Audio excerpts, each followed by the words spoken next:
I'm Steve Farber. I'm the author of 3 books, The Radical Leap, The Radical Edge, and Greater Than Yourself, which just came out a couple of months ago. I'm the president of Extreme Leadership, Inc., and I've been involved in the field of leadership development for about 20 years.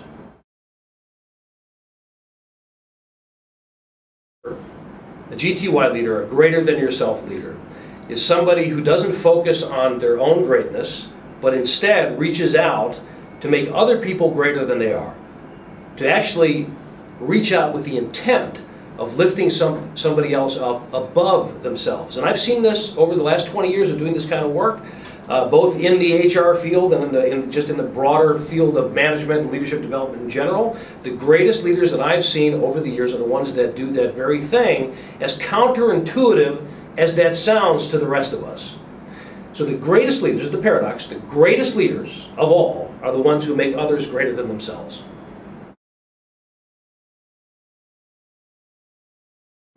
Well, it's interesting that this is, some people would interpret this as being counter to the idea of self-preservation.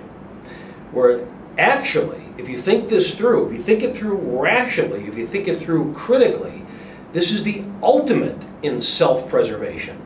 It's just the way that we interpret it. The connotation of self-preservation is that I'm going to be the last person standing, right? I'm going to survive.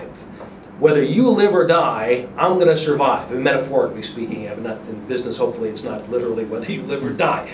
But in other words, that my success is somehow dependent on other people not being quite as successful as I am, right? So that when the decision has to be made as to who we let go, if I'm seen as the more valuable one, I have to be more valuable than you in order to preserve my job. But again, I'll reiterate what I've already said. The greatest leaders that I've met are the ones that focus on making others greater than themselves. Now, think about what that means. The greatest leaders, not only are they incredibly effective at their work, but they're known through their organization as being a great leader.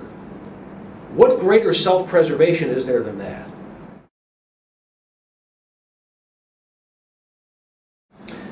We have, for so long, when I say we, I mean business people in general, talked about how important talent development is, right?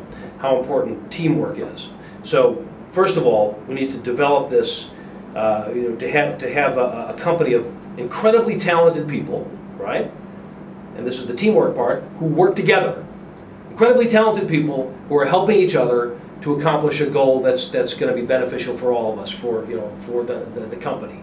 So why should a company groom GTY leaders?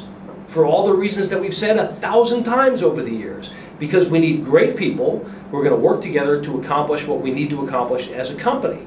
And HR people should understand this better than anybody, right? I mean, we're in the business. HR people are in the business of that most important asset, right? And literally every value statement, mission statement, vision statement that I've seen, maybe it's a slight exaggeration, maybe not every, but virtually everyone has some variation on that theme. People are our most important asset.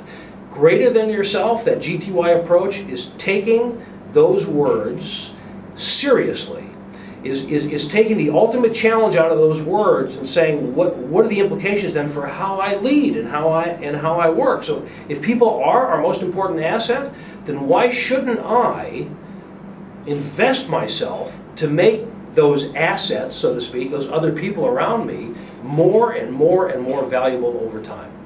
So we should be grooming this greater than yourself approach, because the bottom line, at the end of the day, is going to create the kind of culture that gets extraordinary results.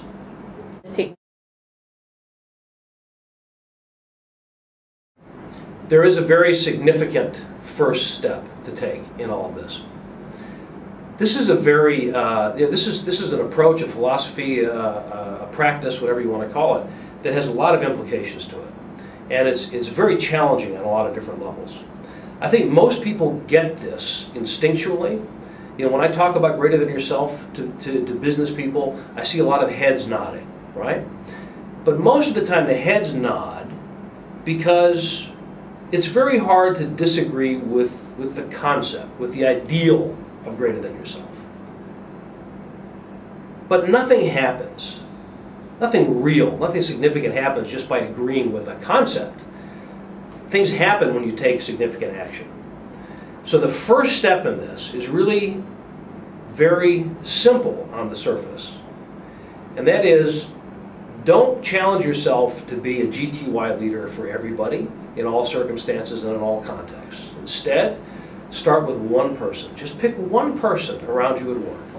One person that you can take on as your, we could call it your GTY project. One person you're going to invest yourself in so that by the time you're done working with this person, they're going to be better at X than you are.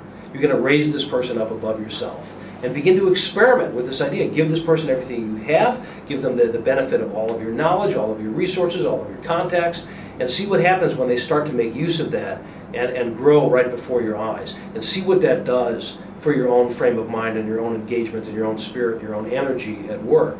So to start with that, it's that old journey of 1,000 miles starting with a single step. Take that first simple single step, focus on one person, and see where that leads you.